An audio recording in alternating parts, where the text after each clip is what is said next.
Bonjour, moi c'est Jérémy. Aujourd'hui, on fait un podcast spécial sur la santé mentale étudiante. Du 4 au 22 novembre, il y a l'enquête Temps pour toi qui aura lieu.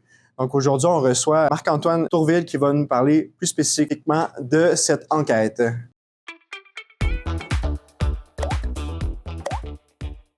Marc, un énorme merci d'être là aujourd'hui. C'est super apprécié. Pour les gens qui ne savent pas, là, Marc, c'est une personne qui était très impliquée dans les associations étudiantes, dont la CADOL. Donc, on se connaît quand même bien. Oui. Donc, je t'inviterais, si tu veux, à te présenter brièvement. Oui, ben en fait, moi, j'étudie à l'Université Laval depuis 2015. Fait que j'ai toujours été comme un petit peu près là, des associations étudiantes. Actuellement, là, je suis une personne étudiante en pharmacie, fait que je suis en ma 4e année en ce moment. Puis je me suis toujours intéressé au dossier de la santé mentale, fait que ce soit dans la vie étudiante quand on dynamisait avec les différentes activités, mais aussi comme dans les droits étudiants de manière générale. Puis ça m'a permis de continuer là-dedans pour me rendre à travailler là, pour l'Observatoire sur la santé mentale. Super. Je me demandais, c'est quoi ton rôle plus spécifiquement à l'intérieur de l'OSME? Oui. Fait à l'Observatoire, en fait, je suis responsable à la mobilisation entourant l'enquête nationale sur la santé mentale étudiante. Fait que ça fait quand même un gros titre. Mais l'objectif, c'est vraiment de s'assurer qu'il y ait une forte mobilisation autour de l'enquête. Il y a plusieurs raisons à ça. La première, en fait, c'est qu'au final, l'Observatoire, pour sa petite histoire, elle a été créée par les associations étudiantes. Donc, c'est grâce aux enquêtes des associations étudiantes dont la CADOL a participé qui a démontré, en fait, ce taux de détresse-là, puis qui a nommé, en fait, dans le prochain plan d'action, de faire une prochaine enquête. Fait que, veux pas, c'est une enquête qui nous appartient, qui appartient aux associations étudiantes, aux personnes étudiantes. Fait que ça avait ce désir-là de vouloir mobiliser les personnes autour de l'enquête pour s'assurer d'un grand taux de réponse, mais aussi de s'approprier l'enquête en soi. Fait que moi, mon rôle, c'est vraiment d'accompagner les associations étudiantes, les regroupements étudiants qui veulent faire la promotion de l'enquête pour s'assurer d'un grand taux de participation. Super. Puis là, en fait, aujourd'hui, on te reçoit pour parler beaucoup aussi de l'enquête Temps pour toi. Je me demandais, est-ce que tu peux nous décrire un peu c'est quoi cette enquête-là? Puis tu viens un peu décrire dans quel contexte ça se met en action, mais peux-tu nous en dire davantage sur l'enquête en tant que telle? Fait que l'enquête Temps pour toi, c'est l'enquête là, qui est définie dans le plan d'action sur la santé mentale en enseignement supérieur. Dans ce plan d'action-là, il y a 2 temps de mesure. Donc, on a celui-là qu'on a actuellement, donc en novembre 2024, puis on va avoir un prochain temps de mesure aussi qui est en 2026. Fait que l'objectif, c'est, oui, d'avoir un portrait global de la situation sur la santé mentale en enseignement supérieur, mais on veut aussi voir comment elle évolue dans le temps. Veux pas, ça fait quelques années maintenant là, qu'il y a des investissements qui ont été faits en santé mentale, il y a des initiatives qui ont été mises en place, il y a des services qui ont été bonifiés. Donc, on veut voir aussi dans le temps, est-ce que ça a porté fruit? Est-ce qu'on voit une diminution de la détresse, puis une diminution des enjeux suicidaires auprès de la population étudiante? Fait que ça, c'est dans un premier temps. Dans un second temps, Temps pour toi a été défini par les associations étudiantes. Faut comprendre que c'est un questionnaire qui prend environ une 20aine de minutes. Donc, pour une personne étudiante là, à l'université qui a toujours pas le temps et qui court un peu partout entre ses cours, ça peut être un petit peu un engagement, en fait, de répondre à ce questionnaire-là. Fait que l'objectif, c'était un peu de refléter le fait de, oui, on sait que c'est long, répondre à ce questionnaire-là, mais ça va avoir un impact positif sur ta santé mentale et sur la santé mentale de ton campus. En améliorant les services, en ayant vraiment un meilleur portrait de qu'est-ce qui se passe. C'est là que cette thématique-là a été comme mise de l'avant pour prendre un temps de pause, remettre tes pendules à l'heure, d'être capable de te questionner, de faire une introspection sur ta propre santé mentale. Donc, l'objectif, au final, ça va permettre d'établir 3 grands objectifs. Établir le portrait, comme je l'ai dit, faire des portraits sous-populationnels pour être capable de venir accompagner les établissements d'enseignement supérieur. Donc, par exemple, avec l'Université Laval, d'aller rencontrer l'administration, de dire, écoutez, voici un peu le portrait qui se passe chez vous, comment ça se situe. Puis, par la suite aussi, juste de faire une évaluation du service d'aide en enseignement supérieur, puis être capable de le bonifier, le peaufiner, puis le rendre plus accessible pour qu'il y ait moins de détresse dans l'université. Parfait. Je pense que tu as vraiment bien clarifié les objectifs. C'était justement une de mes questions, mais tu m'as pris de court, puis je suis vraiment content de ça. Puis tu sais, toi, c'est ça, tu es la personne responsable à la mobilisation étudiante.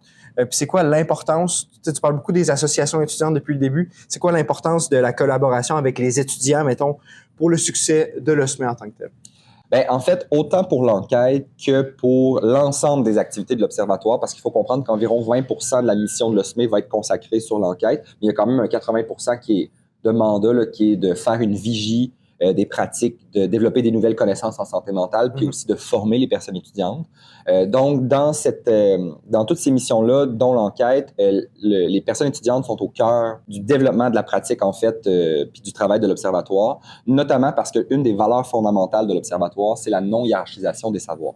Donc, on met au même pied d'égalité le savoir d'expertise, donc par exemple un professeur-chercheur qui va arriver avec toutes ses connaissances sur un enjeu spécifique, sur la méthodologie en recherche, et le savoir expérientiel, donc la personne étudiante en soi, son vécu, puis la manière dont ça module en fait les travaux puis les recherches de l'Observatoire. Puis en fait, moi ce que j'aime dire, c'est qu'au final, la santé mentale étudiante, il y a qui de mieux de parler de santé mentale étudiante que la personne étudiante elle-même qui est touchée. Donc, cette notion-là est mise de l'avant. Puis, dans l'ensemble de l'Observatoire, on est environ là, 270 jusqu'à environ 300 personnes qui sont membres de l'Observatoire. Il y a environ 50 personnes étudiantes qui sont co-responsables des différents axes de travail, ce qui permet en fait là, de dire que ce savoir-là expérientiel est au cœur des décisions de chaque axe de travail. Puis ça permet en fait de s'assurer que les travaux tiennent en compte en fait le vécu expérientiel, puis qu'on n'ait pas un peu cette vision-là de rat de laboratoire, où qu'on prend des données chez les personnes étudiantes, on les ramasse, puis on les examine après ça de notre côté, sans tenir en compte la personne étudiante en elle-même dans les travaux là, de l'Observatoire. C'est vraiment bien de voir que l'Observatoire prend vraiment en compte la voix des étudiants dans tout ce qu'elle fait. Je trouve ça super bien, super intéressant. Donc, comment est-ce que les étudiants, les étudiantes de premier cycle ici à l'Université Laval peuvent contribuer là, à la mission de l'OSME, à l'enquête, tant pour toi? En fait, il y a deux façons que les personnes peuvent avoir un impact positif. Pour spécifiquement à l'enquête, c'est sûr que c'est de passer le message. Fait en ce moment, avec la mobilisation des associations étudiantes, avec la CADEL notamment, il y a ce désir-là de venir inciter les personnes étudiantes à venir répondre à l'enquête, notamment par des kiosques, en faisant des rappels sur vos médias sociaux. S'il y a des associations de programmes aussi qui veulent repartager les visuels, sont bienvenus également. Donc, toute cette mobilisation-là qui est plus passive, si je pourrais le dire, mais qui incite les gens à y répondre. Mais il y a aussi de faire la promotion sur les kiosques, comme là, vous allez le faire, ou de passer simplement le message là, pour répondre à l'enquête. Puis la deuxième partie, en fait, il faut comprendre qu'un des mandats ultimes de l'Observatoire, c'est de créer un changement de culture. Donc, de changer vraiment la culture dans le milieu de l'enseignement supérieur pour être capable de enlever cette vision-là de quand on rentre à l'université, automatiquement, on va ressentir plus de détresse, on va ressentir plus de stress. On veut changer cette perception-là.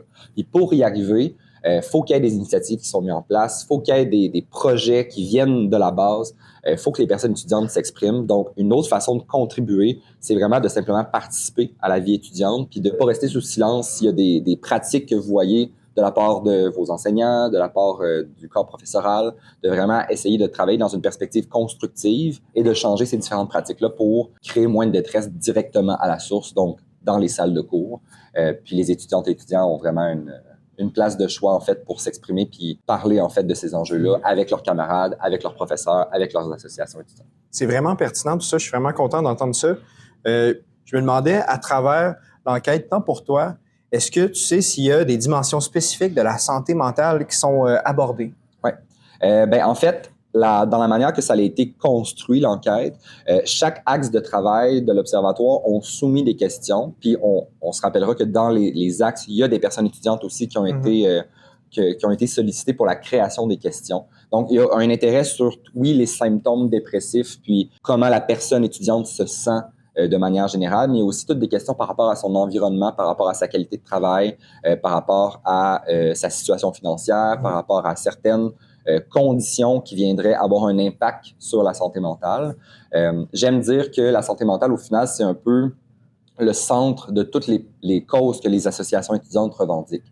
Le fait d'avoir des stages rémunérés, ça va avoir un impact positif sur notre santé mentale. Le fait d'avoir des meilleures conditions en recherche va faire qu'on va avoir une meilleure santé mentale. Le fait qu'on ait des cours qui sont axés sur une pédagogie qui est plus inclusive pour inclure toutes les populations spécifiques, ça va avoir un meilleur impact sur notre santé mentale. Fait que ce corps-là est vraiment important, puis c'est là que ces données-là de l'enquête vont avoir un impact vraiment plus grand que simplement juste un portrait, juste de est-ce qu'on va bien ou non, mais on va vraiment avoir des dimensions supplémentaires qui vont permettre d'enrichir les travaux de l'Observatoire, mais aussi de vous donner des données directement pour que vous puissiez les utiliser dans vos travaux que ce soit des personnes étudiantes qui veulent étudier dans leurs travaux à eux ou les associations étudiantes dans vos représentations là, avec l'université ou politiquement de manière générale. C'est vraiment super. Tu sais, tout à l'heure, tu parlais beaucoup du changement de culture à l'université, que ça devrait pas être normal qu'on se dise que lorsqu'on rentre à l'université, on va ressentir plus de détresse, de pression, ce genre de choses-là. Est-ce qu'il y a des choses concrètes là, que vous voulez déployer avec le SME dans un avenir proche ou à moyen long terme pour justement travailler dans ce sens-là? Oui. Bien, c'est sûr que c'est cet objectif-là ultime. Puis pour arriver à un changement de culture, il faut s'assurer que les investissements en santé mentale soient pérennes. Donc, le plan d'action actuellement est de 2021 à 2026. Puis, il va y avoir son renouvellement qui va être fait par la suite, mais la première enquête est en 2024. Donc, on espère qu'en 2025, quand les données vont être disponibles, que ça va avoir un impact sur les actions spécifiques du plan d'action, puis d'être capable de plus cibler certaines sphères où il faut qu'on aille travailler davantage pour arriver à ce changement de culture-là. Il faut voir que le changement de culture a déjà été entamé, ne serait-ce que par les activités d'intégration, par cette culture-là, en fait, là, de party ou autre. On voit que cette diversité-là qui commence à arriver de plus en plus, de faire plus attention, c'est ça, à l'accueil des personnes étudiantes quand ils arrivent à l'université. Fait qu'on voit ce souci-là qui a été mis de l'avant.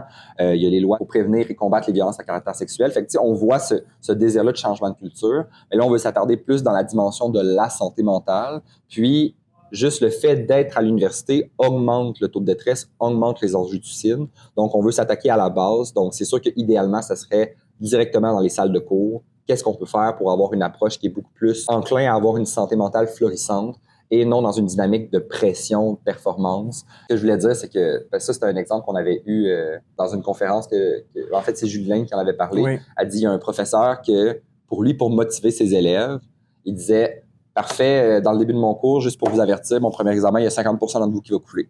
Mais tu sais, l'objectif, c'était de motiver. Ouais. Mais ça vient pas motiver, ça vient au final, ça vient créer de la détresse. Fait que c'est comme de changer un peu le paradigme. C'est vrai que c'est une mentalité qui est un peu plus vieille école, tu sais, de dire que, tu sais, moi, c'est difficile, mon cours, il est difficile, puis c'est un bon cours parce que ça c'est vient difficile. plus répondre aux besoins de la nouvelle génération qui arrive en enseignement supérieur. C'est plus cette façon-là de... Tu sais, l'intention est bonne de vouloir motiver les personnes étudiantes, mais la façon de le faire est complètement différente. Pour terminer, la dernière question que je te poserais. Oui. L'enquête, tant pour toi, prend quand même entre 20 et 30 minutes à remplir. C'est un temps que parfois la population étudiante a de la difficulté à aller chercher. Pourquoi est-ce qu'on devrait remplir l'enquête tant pour toi?